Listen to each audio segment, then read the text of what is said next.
Halo semuanya, selamat datang di channel yang tidak layak untuk dihina ini. Sebelum kita mulai, atur posisi santainya, seruput kopinya, dan mari kita berkhayal.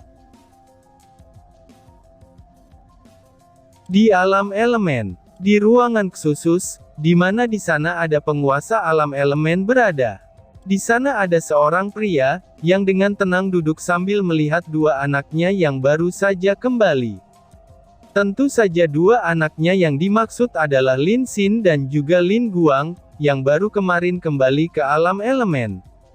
Setelah mendengar cerita dari Lin Guang, pria yang duduk yang juga merupakan ayahnya, itu menjadi lebih serius lagi. Jika benar orang-orang lama itu berbuat ulah lagi, maka alam langit pasti tidak akan damai. Meskipun alam elemen adalah alam yang tidak peduli dengan konflik yang ada di alam langit.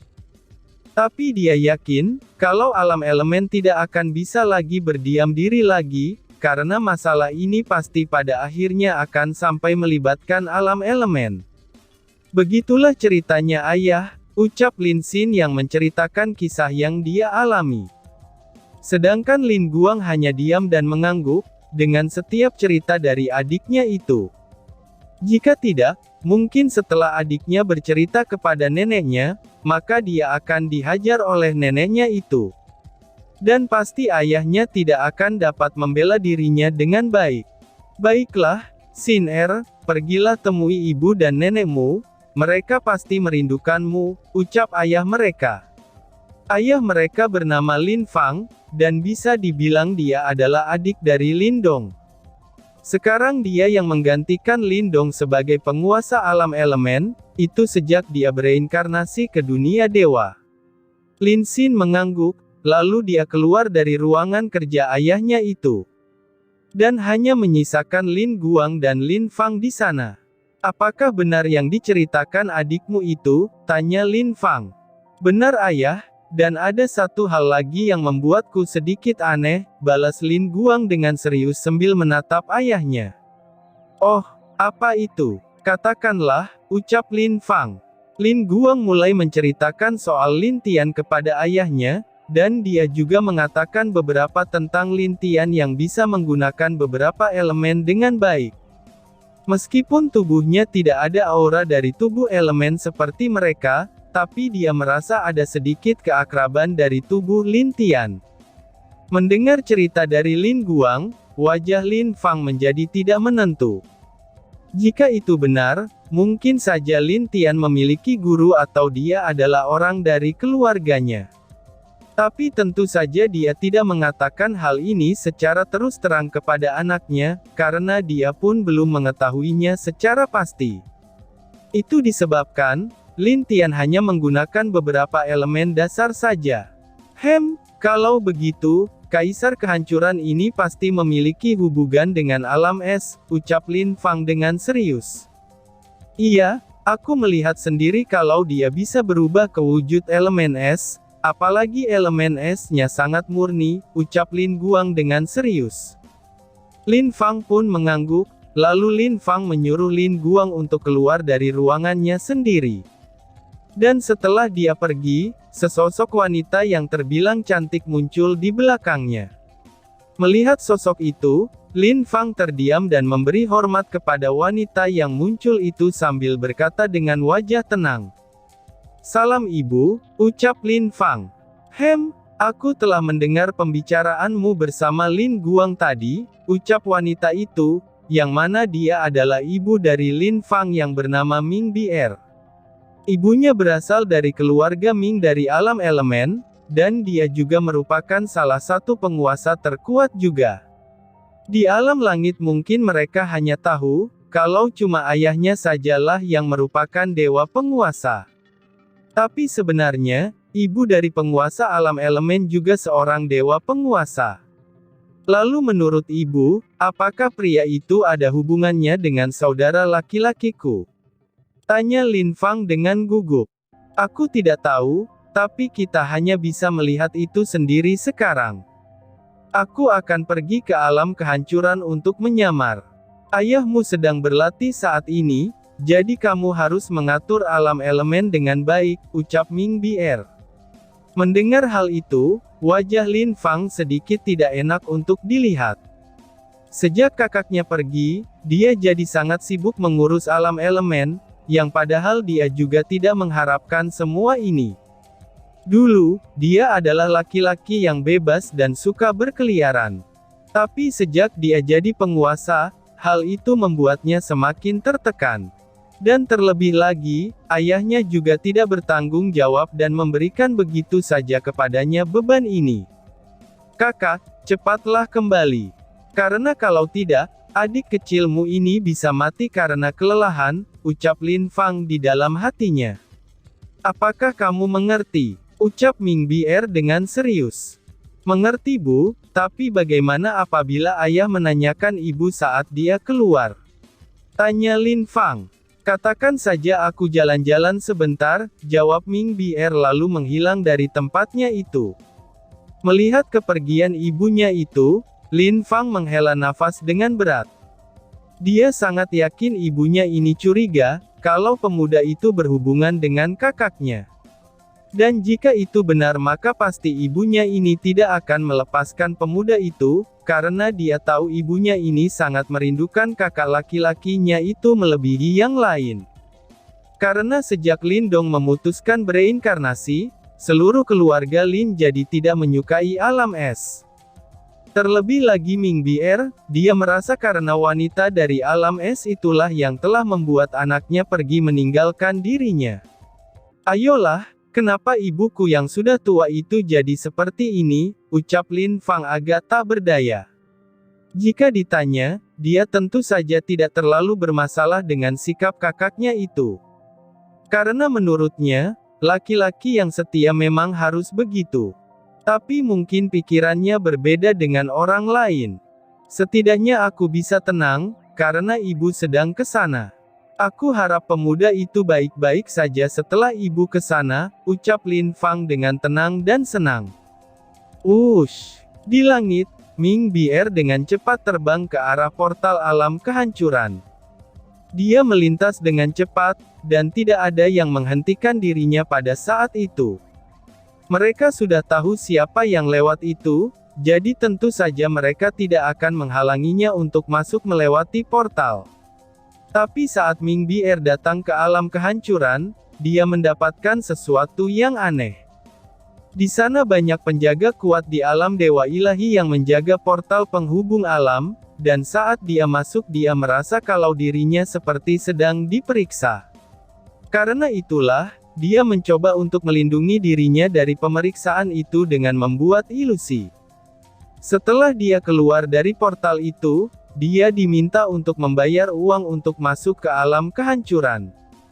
Sepertinya alam kehancuran sudah mulai menjadi tertib, ucap Ming Bier setelah melihat bagaimana tertibnya dan juga tenangnya alam kehancuran. Dia langsung pergi menuju ke arah ibu kota alam kehancuran, dan di sana dia melihat kehidupan di sini, itu sangatlah baik. Bahkan, semua orang di sana memuji kaisar baru mereka. Mendengar semua cerita dari orang-orang di alam kehancuran, ini membuat Ming Bier tertarik siapa sesungguhnya kaisar baru ini.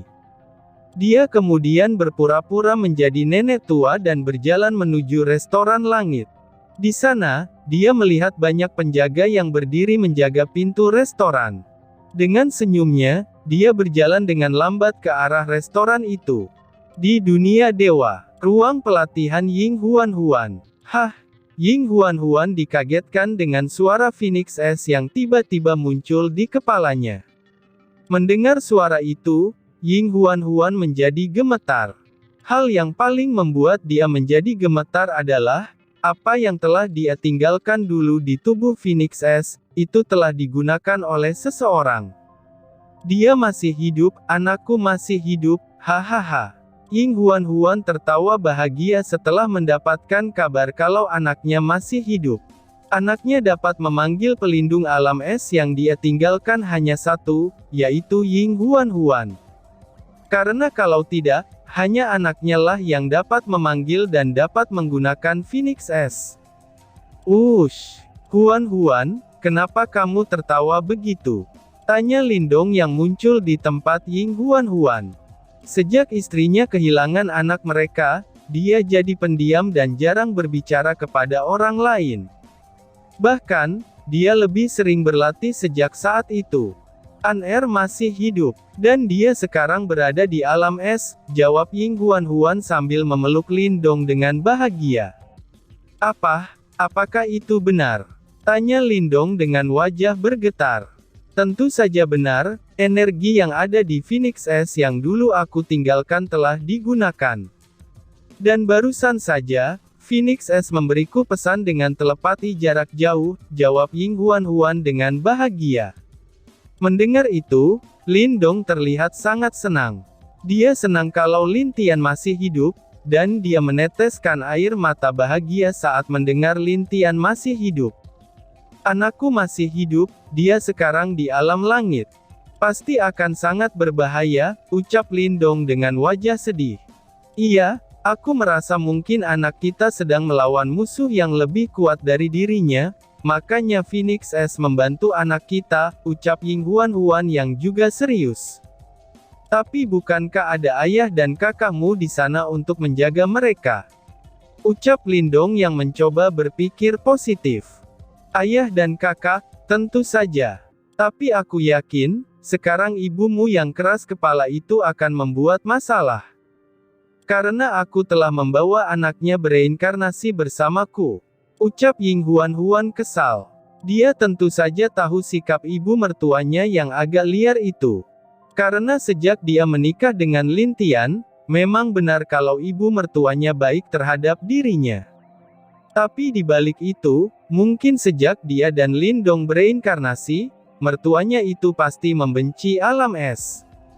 Karena menurutnya, orang yang menyebabkan Lindong anak kesayangannya bereinkarnasi adalah Lindong sendiri. Hehehe, ibuku itu memang keras kepala, tapi mungkin jika ada Lin Tian, dia bisa jadi lunak, ucap Lindong dengan agak malu. Aku harap begitu, ucap Ying Huan sambil mendengus dingin ke arah Lindong. Tentu saja bukan berarti Ying Huan tidak menyukai keluarga Lindong, tapi ayah Lindong juga telah baik kepada Ying Huan selama dia di alam langit dulu, dan saudara Lindong juga terlihat baik.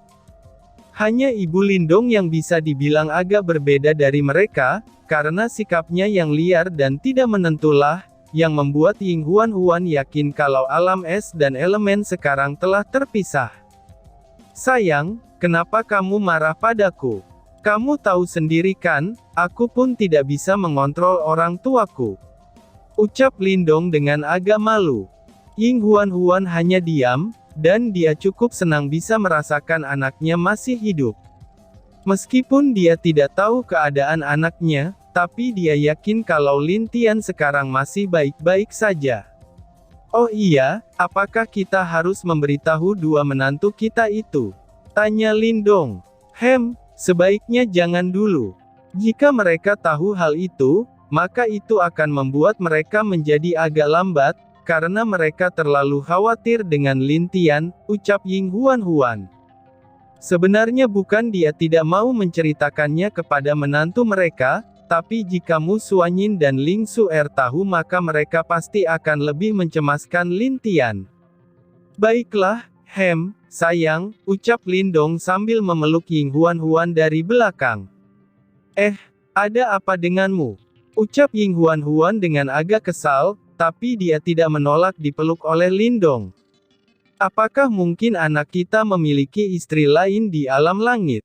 Jika iya, bagaimana menurutmu? Tanya Lindong. Ying Huan terdiam, dan dia sedikit berpikir tentang masalah itu.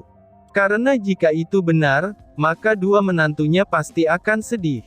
Jika An-Er benar-benar memiliki wanita lagi di sana, aku pasti akan memarahinya.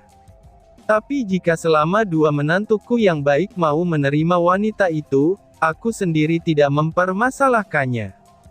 Jadi kenapa kamu menanyakan hal itu? Ying Huan bertanya balik.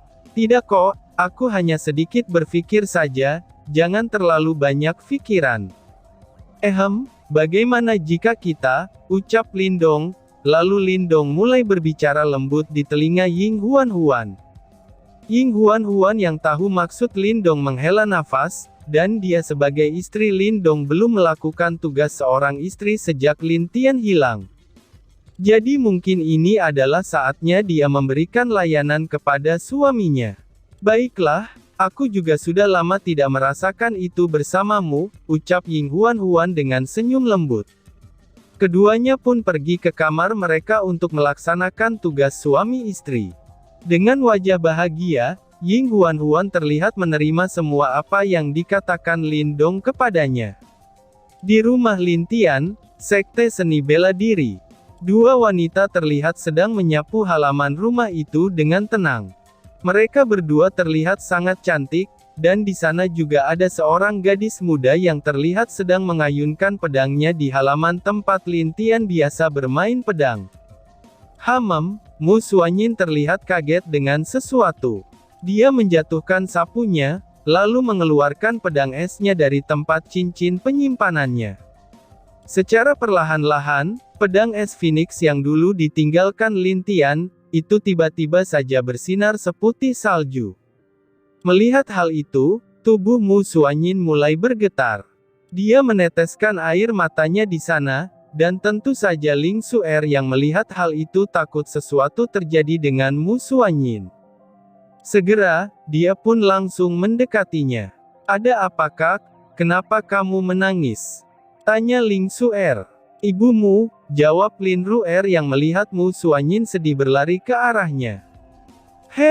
Tidak apa-apa, mari lanjutkan menyapunya. Jika suami melihat halaman ini kotor, dia pasti akan marah, ucap Mu Xuanyin sambil memasukkan pedang esnya kembali ke cincin penyimpanannya, dan kemudian kembali menyapu halaman itu. Melihat itu, Ling Xuer sedikit mengerti. Dia hanya diam dan tersenyum, sambil lanjut menyapu halaman rumah itu. Dan hanya Lin Ruer yang terlihat kebingungan dengan sikap kedua ibunya itu. Tapi karena ibunya tidak menjelaskan apa yang terjadi, dia juga kembali berlatih pedang di halaman itu. Dia masih hidup, ucap Mu Xuanyin di dalam hatinya. Dia sangat senang ketika melihat pedang es bersinar kembali, karena itu menandakan kalau Lin Tian baik-baik saja. "Aku akan menunggumu. Aku yakin kamu akan kembali lagi, dan di sini aku dengan saudari sedang Ling menunggumu," ucap Mu Xuanyin di dalam hatinya. "Tapi aku berharap kamu tidak membuat ulah. Jika sampai kamu melakukan itu, aku pastikan tidak akan mengampunimu," ucap Mu Xuanyin lagi di dalam hatinya. Saat itu Ling Xuer dan Lin Ruer merinding, karena merasakan aura yang keluar tiba-tiba dari tubuh Mu Xuanyin. Dan tiba-tiba saja bersambung. Sekian dan terima kasih banyak.